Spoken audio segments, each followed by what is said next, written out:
नमस्कार दर्शकों, मैं रवि कुमार सिंह। आप देख रहे हैं आरबी न्यूज नेटवर्क।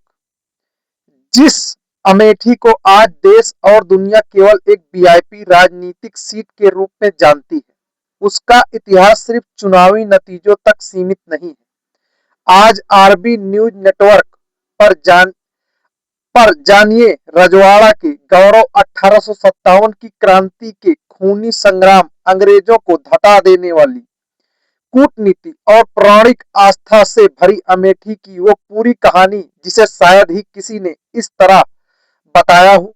अमेठी का इतिहास लगभग 1000 साल पुराना है। 10वीं-11वीं शताब्दी में जयपुर राजस्थान क्षेत्र से आए राजा सोंधदेव ने जंगलों को साफ कराकर यहाँ बजलगोटी कछवाहा राजवंश की नींव रखी थी। इसी राजवंश में आगे चलकर राजा मानधाता सिंह हुए, जिनके पुत्र बधु के नाम पर इस वंश बजलगोटी कहा गया। 19वीं सदी में इसी राजवंश के प्रतापी राजा लाल माधव सिंह ने व्यापारियों को बढ़ावा देने के लिए 1845 में गौरीगंज बाजार बसाया, जो आज इस जिले का प्रशासनिक मुख्यालय है। बाद में राजश्री रणंजय सिंह ने यहाँ शिक्षा का अलख जगाया। आज इसी विरासत को पूर्व केंद्रीय मंत्री डॉक्टर संजय सिंह और कुंवर अनंत विक्रम सिंह संभाल रहे हैं, लेकिन अमेठी का सबसे विरोचित पन्ना लिखा गया 1857 के प्रथम स्वतंत्रता संग्राम में, जब 1856 में ईस्ट इंडिया कंपनी ने अवध पर कब्जा किया तो अंग्रेजों ने राजा लाल माधव सिंह के 800 से अधिक गांवों को हक छीन लिया। इससे आक्रोशित होकर राजा लाल माधव सिंह अपनी 2000 बंदूक और 4 तोपों की सेना लेकर लखनऊ पहुंचे और बेगम हजरत महल के मुख्य सेनापति बने। इसी दौरान अमेठी रियासत की उपशाखा कोहरा रियासत के राजा बाबू भूप सिंह ने चांदा का कादू नाला के युद्ध में अंग्रेज सेनापति कर्नल राटन के छक्के छुड़ा दिए, जिससे बौखलाकर अंग्रेजों ने बाद में कोहरा किले को तोपों से उड़ा दिया था। नवंबर 1858 में जब ब्रिटिश सेना के commander in chief Lord Clive ने विशाल फौज के साथ अमेठी किले को चारों तरफ से घेर लिया, तब राजा लाल माधव सिंह ने ऐतिहासिक चाल चली। उन्होंने अंग्रेजों को चकमा देने के लिए कैंप में जाकर आत्मसमर्पण का नाटक किया, जबकि किले के अंदर मौजूद हजारों विद्रोही सैनिक और ग्रामीण रात के अंधेरे में अपनी तोप और हथियारों के साथ घने जंगलों के रास्ते सुरक्षित निकल गए। अगले दिन जब अंग्रेज किले में घुसे तो पूरा किला खाली पड़ा था और लॉर्ड क्लाइव हाथ मसलता रह गया। आजादी के बाद रजवाड़े समाप्त हुए। अमेठी को सुल्तानपुर जिले का एक तहसील बना दिया गया।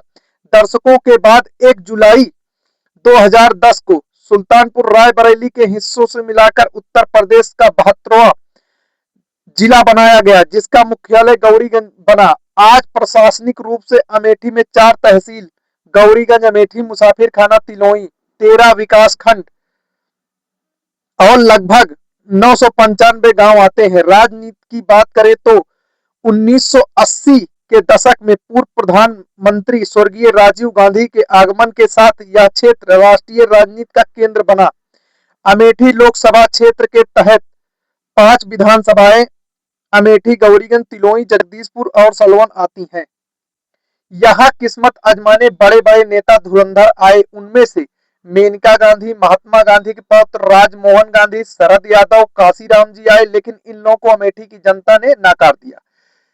यहाँ संजय गांधी, राजीव गांधी, सोनिया गांधी, स्मृति ईरानी से लेकर वर्तमान में किशोरीलाल शर्मा तक कई बड़े दिग्गज सांसद रहे।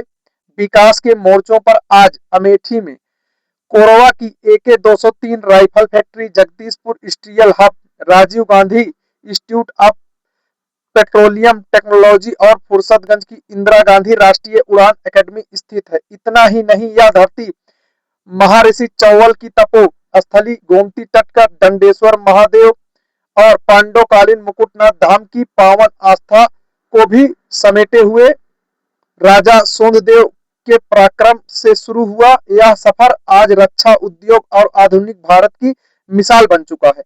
अमेठी के इस ऐतिहासिक विरासत पर अपनी क्या राय है कमेंट बॉक्स में जरूर बताएं।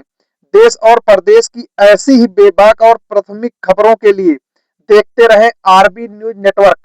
हमारे RB news network Facebook channel को फॉलो करें और RB news network YouTube channel को सब्सक्राइब करें। मैं रवि कुमार सिंह, धन्यवाद, नमस्कार।